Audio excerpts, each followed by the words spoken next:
I hope आप अपने घरों पे सेफ है, सुरक्षित है। और इसी बीच हमारे खिलाड़ी मैदान में पसीना बहा रहे हैं और हमें कोविड-19 पैंडेमिक के दौरान पूरी तरह एंटरटेन करने की कोशिश कर रहे हैं।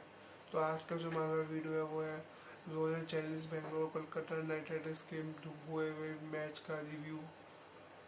उससे पहले मैं आपको इन्फॉर्मेशन देना चाहूँगा, बीच बीच में आप लोगों को ऐसा लगेगा कि मैं किसी टीम या किसी प्लेयर को लेकर बायस्ड हो रहा हूँ, लेकिन मैं अपनी ओर से पूरी कोशिश ये रखूँगा कि मैं आप सबके सामने फैक्ट से भरा हुआ एक फैक्टफुल वीडियो बना सकूँ, जिसकी शुरुआत हम करेंगे दोनों टीम के प्लेइंग नेम से, जो कुछ इस प्रकार है। पहले हम शुरू करते हैं आरसीबी की।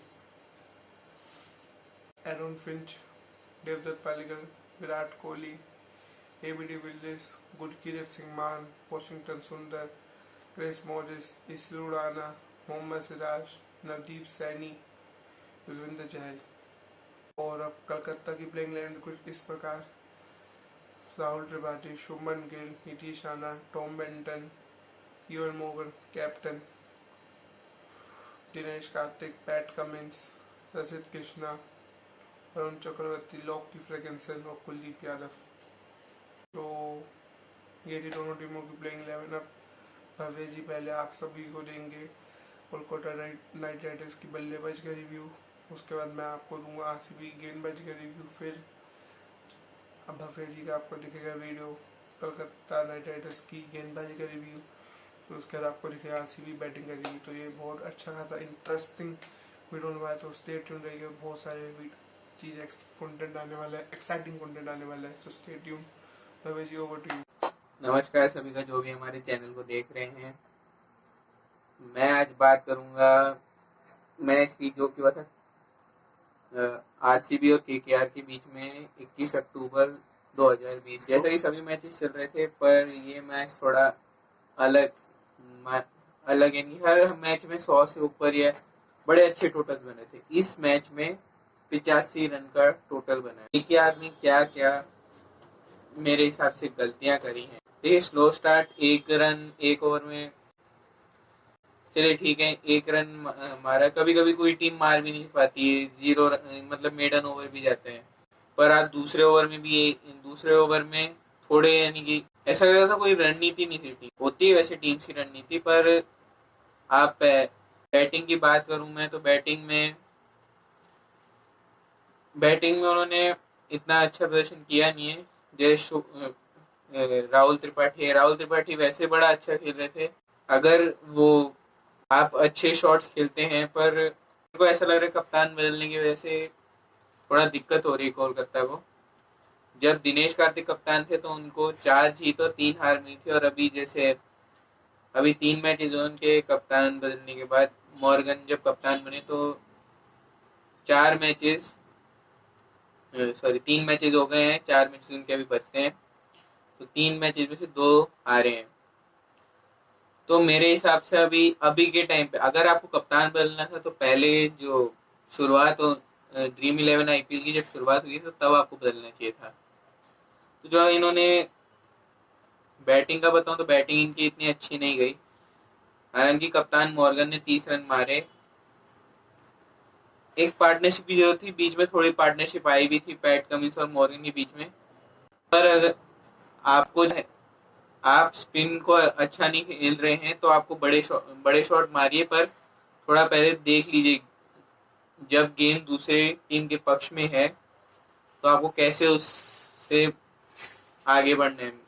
एक बड़ी पार्टनरशिप की जरूरत थी जो केकेआर की टीम बना नहीं पाई। फिर बीच में लोअर मिडल ऑर्डर जो कि इतना उनका ठीक नहीं है। लोअर मिडल ऑर्डर में फर्गूसन और कुलदीप यादव कुछ ज्यादा बना। आपकी 3 विकेट शुरू में गिर जाती हैं केकेआर की।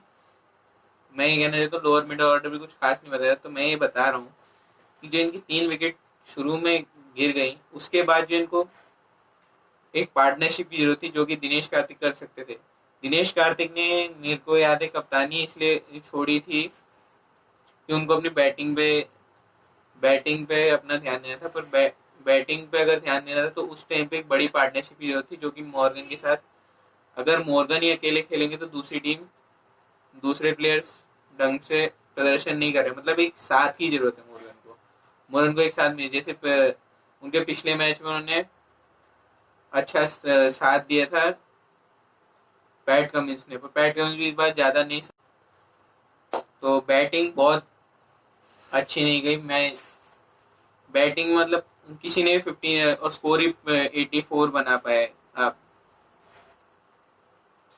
गलतियां बहुत जगह थी, अगर गलतियां अंदर आते हुए बॉल, आप बाहर का शॉट खेलेंगे, नीतीश राणा ने जो किया बाहर का शॉट जो आप इस साइड से निकालने का, वो बड़ा गलत है। आपको इस पे स्ट्रेट ड्राइव खेलना चाहिए था, मतलब ऐसे शॉट्स खेलने थे जब आपकी टीम अगर इसमें हो तो कोई एक खिलाड़ी को अलग पारी खेलनी पड़ती। मोर्गन वो भूमिका निभा रहे थे, पर इतना अच्छा नहीं कर पाए मोर्गन।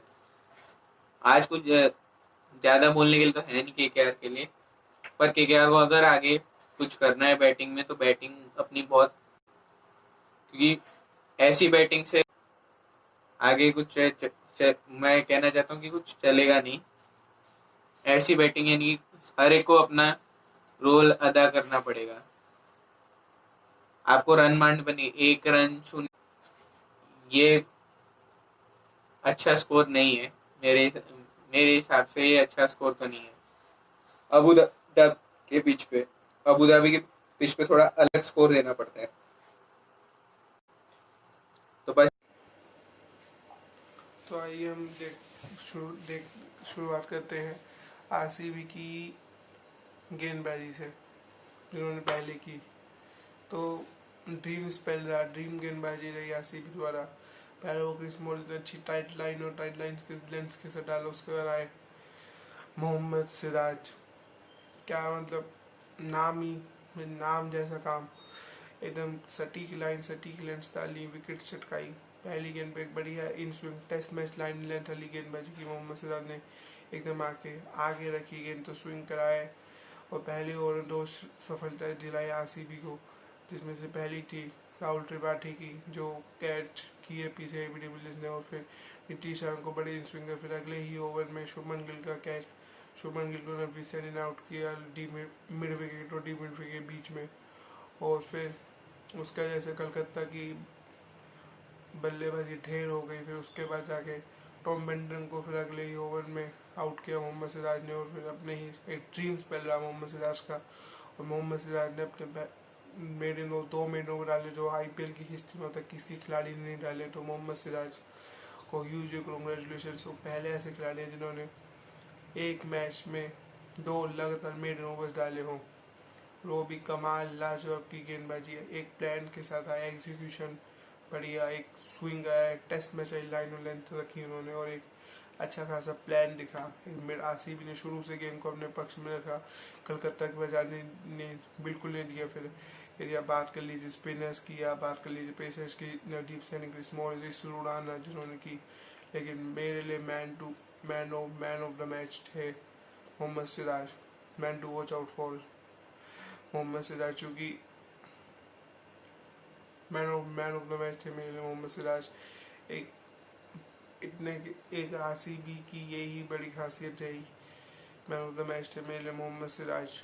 एक प्रॉपर एजुकेशन लाया, टेस्ट में चली गेंदबाजी की, लाइन लेंथ की, एक attacking move, attacking line length swing कराने की, क्योंकि आप जिस कंडीशन में खेलने शुरू होगी तो वो स्विंग होगी गेंद, तो वो गेंद तो बढ़िया स्विंग कराया और एक अच्छा खासा प्लान, आगे गेंद डाली पीछे नहीं डाली, एकदम जैसे हम कहते हैं टेस्ट मैच लाइन और लेंथ वो रखी उन्होंने, और उसी कारण आरसीबी को इतनी सफलता मिल पाई इस सीज़न।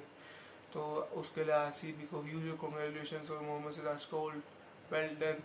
उन्होंने एक अच्छी गेंदबाजी की, लेकिन ये बहुत बड़ा डिसीजन था विराट कोहली का नवदीप सैनी के होते हुए कि उन्हें दूसरा ओवर दिया जाए मोहम्मद सिराज को। जो विराट कोहली की गट्स थी, उन्होंने कहा कि आप मोहम्मद सिराज आते ही, और मोहम्मद सिराज ने कप्तान का भरोसा जीता और एक बढ़िया एग्जीक्यूशन, एक बढ़िया प्लान को उसने अपनी जो कप्तान की जो उम्मीद हो उससे खड़े होते और विकेट्स दी, और फिर एक 85 रन के अंदर के क्या रोल आउट हो गए, जो एक शानदार प्रदर्शन आरसीबी का गेंदबाजी द्वारा।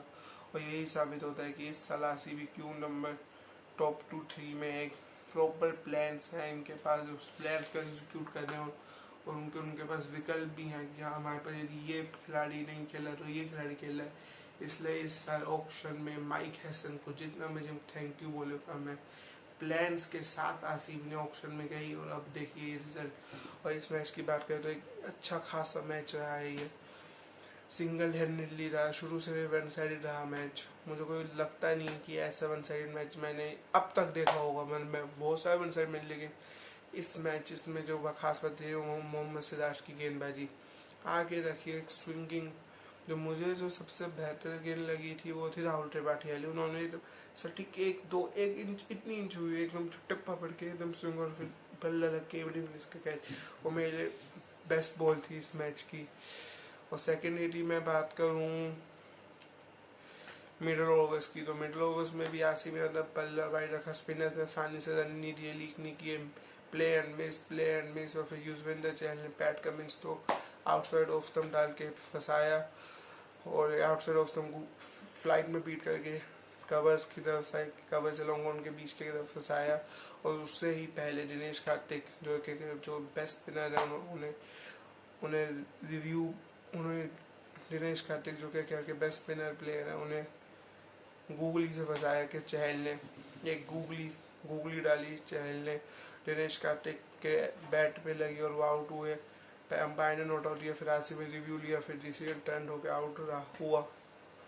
जो ऐसे ही होता है कि आप यही है आरसीबी गेंदबाजी का प्रीव्यू।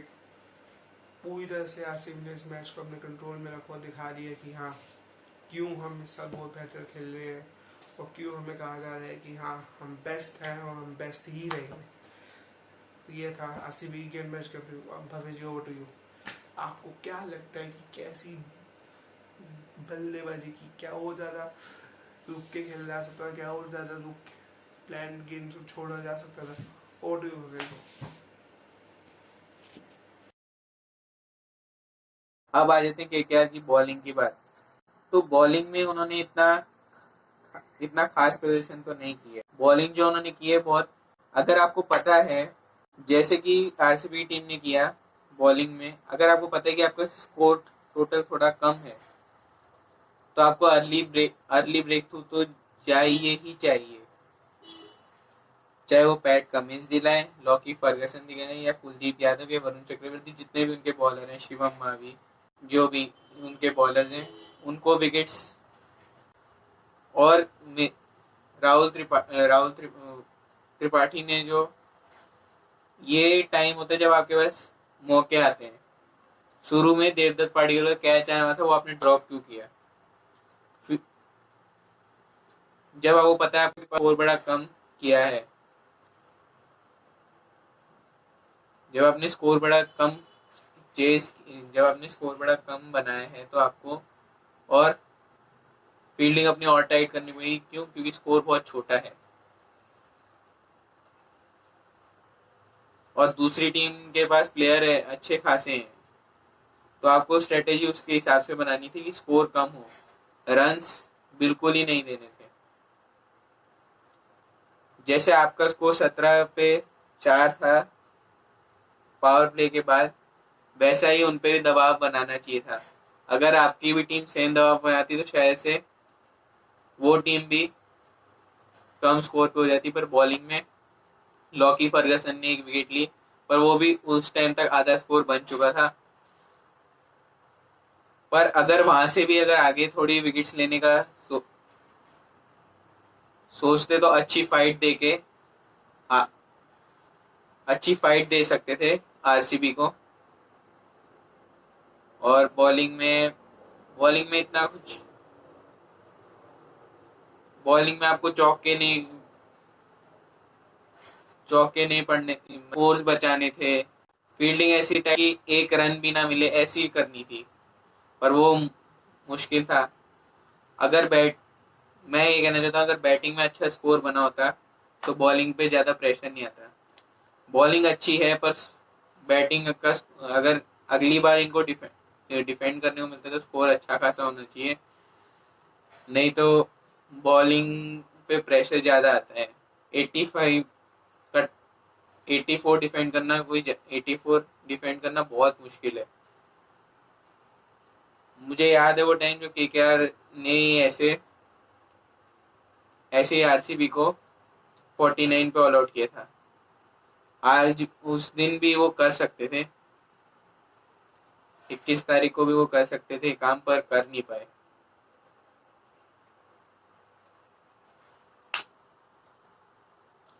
देखिए अब आगे केकेआर के अब अगले मैचेस, अगले जो भी मैचेस हैं उनमें वो अच्छा प्रदर्शन करें।